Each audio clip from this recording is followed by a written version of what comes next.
Livro Fonte Viva, Espírito Emmanuel, Psicografia, Francisco Cândido Xavier, capítulo 24, Pelas Obras. E que os tenhais em grande estima e amor, por causa da sua obra. De Paulo, a primeira carta aos Tessalonicenses, parte 5, versículo 13. Essa passagem de Paulo, na primeira epístola aos Tessalonicenses, é singularmente expressiva para a nossa luta cotidiana.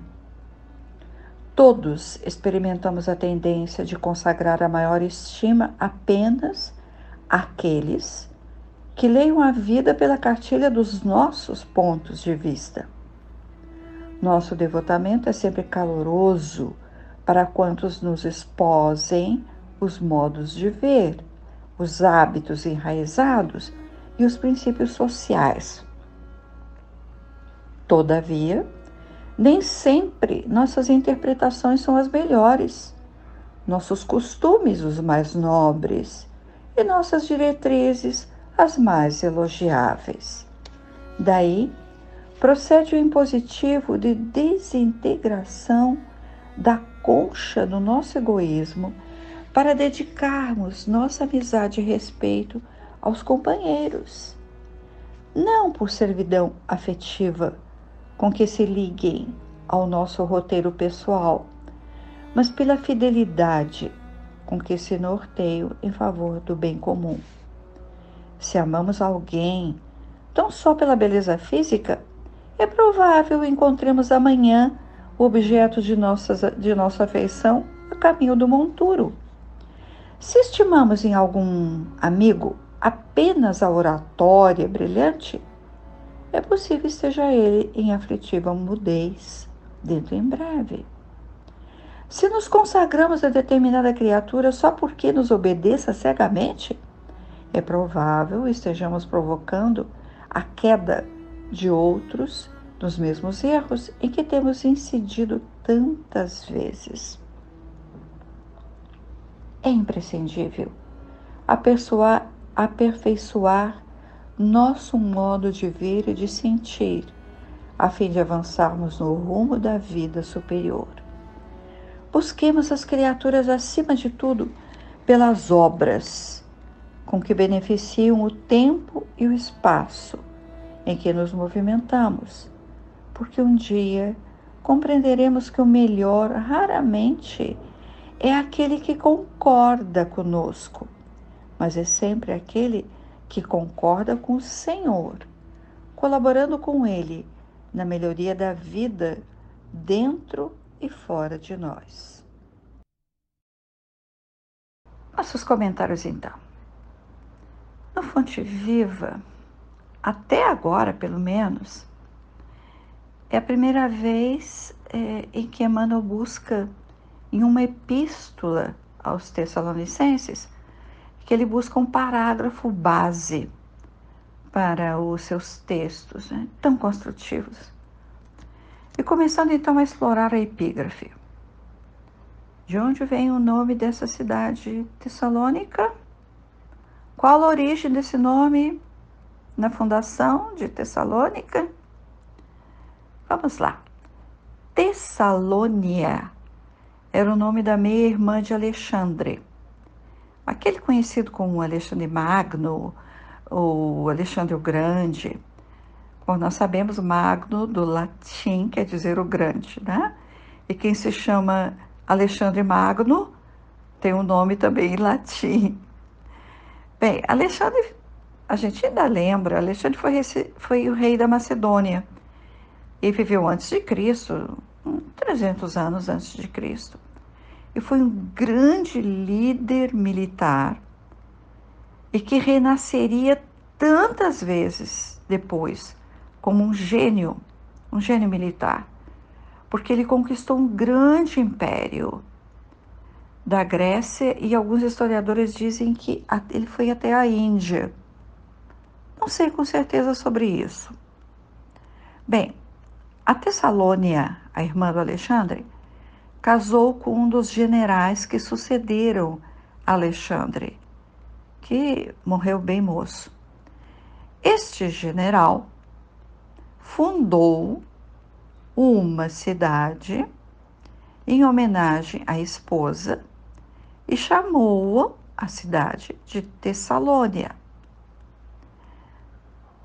Comparei a Petrópolis, Teresópolis e tantas outras cidades que homenageiam pessoas importantes, não é? Tendo ao final do grego polis, significando cidade. E a carta aos Tessalonicenses. Voltamos então a Paulo. No início da caminhada mesmo, né, de Paulo, pela Macedônia, que está ao norte da Acácia, Grécia, Paulo estava em Filipos, quando ele sugeriu que Lucas, que estão em Filipos Lucas começou a acompanhá-lo. Então Paulo sugeriu que Lucas e Timóteo seguissem para Tessalônica, enquanto Silas e ele, Paulo, fariam um trabalho em Filipos. Lembra que nós já estudamos uma carta aos Filipenses no Fonte Viva? Bem, e depois os quatro se encontrariam em Tessalônica e começariam a missão apostólica na cidade. Então já situamos a cidade. Como Paulo inicia a difusão do Evangelho. E sabe-se que em Tessalônica tiveram uma boa acolhida.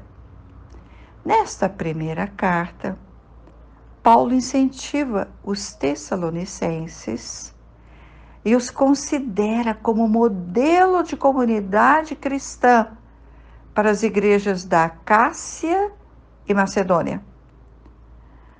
Nós podemos encontrar palavras muito interessantes antes da parte 5, que Emmanuel cita. Na versão católica, este versículo da epígrafe está com o título Exortações Finais, que foi uma maneira de traduzir exortações finais. Vamos então à epístola. Paulo escreve aos Tessalonicenses, porque ele não está na Macedônia, claro, por isso ele escreve. E no título da tradução, lemos Planos de voltar a Tessalônia. Escutemos bem para sentir como essas palavras iniciais ressoam, como é que elas ressoam para nós na atualidade. Irmãos, separados de vós por algum tempo, de vista, não de coração, temos o mais vivo e ardente desejo de vos rever. Não parece uma mensagem de WhatsApp que nós nos dirigimos de vez em quando? Continuamos com Paulo. Fizemos o possível para visitar-vos, ao menos eu, Paulo, em diversas ocasiões. E ele continua, Paulo, falando da impossibilidade, porque ele estava em Atenas e lá ele decide enviar Timóteo. Então, ele, Timóteo, não é? Tem a missão de vos fortalecer e encorajar na fé, a fim de que ninguém se abate com as presentes tribulações. Eram as perseguições aos gentios cristãos, os grupos que se formavam. E Paulo fala da fé dos cristãos da cidade e diz assim: assim, irmãos, no meio de todas as vossas necessidades e tribulações, recebemos grande consolo e fé. Ouçamos agora o carinho que Paulo dispensa àquela igreja. Noite e dia rezamos com maior fervor para ver vosso rosto e completar o que ainda falta à vossa fé. Depois de outras exortações, vem a exortação final no capítulo que nós estamos estudando. Rogamo-vos, irmãos, acateis aqueles que trabalham entre vós e vos presidem no Senhor e vos admoestam. Aí vem o versículo 13 que Emmanuel faz referência. Tende para com eles grande estima na caridade, em vista do cargo que exercem. Guardai entre vós a paz. Ele se referia aos líderes na comunidade, e que eram chamados naquele tempo de presbíteros. E a saudação final desta epístola diz assim: Irmãos, orai também por nós. Saudai todos os irmãos com o ósculo santo. Eles se beijavam, imagina, ósculo santo. E diz: Peço-vos encarecidamente no Senhor que essa carta seja lida perante os irmãos. A graça de nosso Senhor Jesus Cristo esteja convosco. Emmanuel escreve assim, em determinado trecho do texto: na fidelidade com que se norteiam em favor do bem comum. São essas palavras que me levaram ao pensamento da história da nossa pátria. Indiscutivelmente, os portugueses trouxeram benefícios, sim, para uma terra como era o Brasil, em estado natural, com a natureza intocada. Lembramos que os primeiros habitantes apenas preocupavam-se com as necessidades básicas: a caça, a pesca, a colheita dos frutos, as plantas. Importante, sem desperdício, sem destruição. A civilização que trouxe realmente alguns benefícios, mas trouxe também a devastação do solo, das árvores, das florestas, dos animais, com a ânsia de poder, ânsia de riquezas. Porque as riquezas exploradas no Brasil trouxeram abastança para Portugal. Com as riquezas levadas a Portugal, veio a indolência do povo português. A falta de empenho com que se dedicavam antes das conquistas. Por exemplo, não mais fizeram descobertas marítimas. O luxo, a bonança financeira amoleceu o ritmo de trabalho, a ponto até de que perderam para a Espanha o domínio das suas terras. Bem, isso é história. A nossa pátria ainda é rica em natureza, fertilidade do solo, mas também com a acomodação, o desprezo aos bens ofertados, como aconteceu com os portugueses colonizadores. Nosso descaso, o desperdício nosso, de cada um de nós, sem apontarmos o dedo para as autoridades. Emmanuel escreve um roteiro de liberdade para qualquer nacionalidade. Diríamos até democracia, uma democracia no sentido grego, em que o poder luta pelo bem-estar de todos. E Emmanuel, quando fala, ele acentua: quando aprenderemos a respeitar o ponto de vista daquele que não pensa como nós? Nossas diretrizes estão sempre corretas? Como não ouvir o outro? Naturalmente, sempre encontraremos aqueles espíritos mais lúcidos, como ele, Emmanuel, que estão aperfeiçoados já pelo avanço espiritual e que propõem planos melhores para a educação de todos, para o progresso social.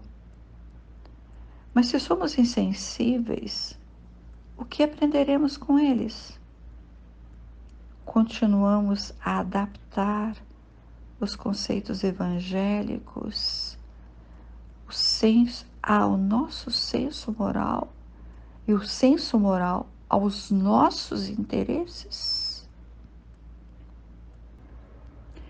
Assim como Paulo encontrou entre os tessalonicenses os ouvidos que ouviam e que encontrou acolhida para o Evangelho do Cristo, também nós te pedimos, Senhor, que tenhamos acolhida, que tenhamos sim a condição de ouvir e de entender aquilo que nos traz, Senhor.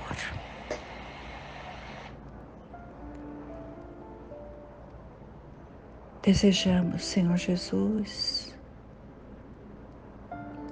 que os sentimentos deste dia, nos teus ideais, no caminho que indicaste para a volta ao Pai, nós te pedimos, Senhor, por todos. E te pedimos que as nossas consciências abrandem-se, no sentido de que todos nós respeitemos, acima de tudo, as leis divinas, para que elas sejam, enfim, colocadas no meio social e tenhamos então um país responsável diante da criação, diante do outro ser humano. Que os nossos pensamentos se dirijam sempre para a conservação dessa criação, do vegetal, do animal, do mineral e dos homens que o Senhor colocou nessa pátria do Evangelho. Que os nossos corações se repletem de harmonia e de pensamentos sublimes neste dia. Que assim seja. Graças a Deus.